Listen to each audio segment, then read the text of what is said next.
नीटच्या पेपरफुटी प्रकरणात RCC coaching क्लासेसच्या शिवराज मोटेगावकरला कोर्टाने 9 दिवसांची सीबीआय कोठडी सुनावली आहे. मात्र स्वतः डॉक्टर नसलेला शिवराज मोटेगावकरने आतापर्यंत हजारो विद्यार्थ्यांना MBBSची कोचिंग देऊन डॉक्टर होण्याचं त्यांचं स्वप्न पूर्ण केलं. मला माझं स्वतःचं मेडिकल कॉलेज टाकायचंय. मी अनेकांना डॉक्टर करतो, मात्र माझं स्वतःचं मेडिकल कॉलेज नाही अशी इच्छा शिवराज मोटेगावकर त्याच्या क्लासमधील विद्यार्थ्यांना बोलून दाखवायचा. नमस्कार, मी बालाजी शिंदे आणि तुम्ही पाहताय लोकाशा टीव्ही.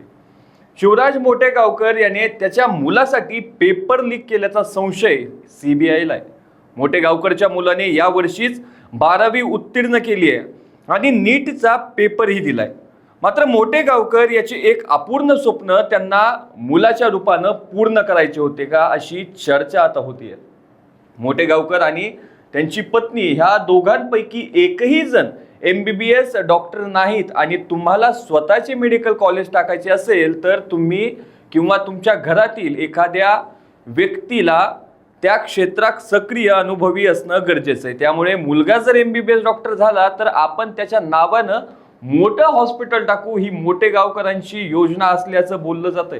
क्लासेस लाईनमधून मोटेगावकरांनी कोट्यवधींची संपत्ती जमवली. ते सध्या ईडीच्या सुद्धा रडारवर आहेत.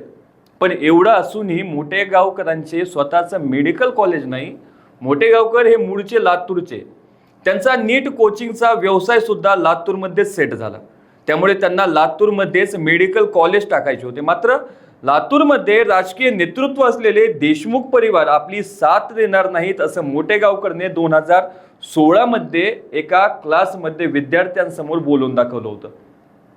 2024 विधानसभा निवडणुकीत मोटेगावकर थेट अमित देशमुख यांच्या प्रचार मंचावर चढले आणि आपण देशमुखांचं कुंकू लावलं असल्याचं वक्तव्य त्यांनी केलं. त्यातूनच त्यांनी मेडिकल कॉलेजसाठी देशमुखांसोबत जवळीक सुद्धा करायला सुरुवात केल्याचं दिसतंय.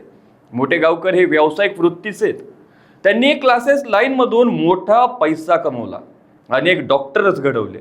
त्यांचे राज्यातील 8 मोठ्या शहरांमध्ये मोठमोठे क्लासेस आहेत, ज्यात लातूर, पुणे, नाशिक, अकोला, छत्रपती संभाजीनगर, नांदेड, सोलापूर, कोल्हापूर ह्या मोठ्या शहरांचा समावेश आहे. अशात त्यांच्याकडे प्रायव्हेट मेडिकल कॉलेजमधून डोनेशनच्या नावाखाली कोट्यावधींची डोनेशन्स जमा झाली असती आणि त्यांच्या उत्पन्नाला एक नवीन स्रोत सुद्धा मिळाला असता. कारण मोटेगावकर यांच्यावर वेळोवेळी कर बुडवल्याच्या प्रकरणातून त्यांच्या घरांची आणि कोचिंग क्लासेसची आयकर विभागाने तपासणी केली होती. अशाच ताज्या अपडेटसाठी लोकाशा टीव्हीला सबस्क्राईब करा आणि लाईक करायला विसरू नका.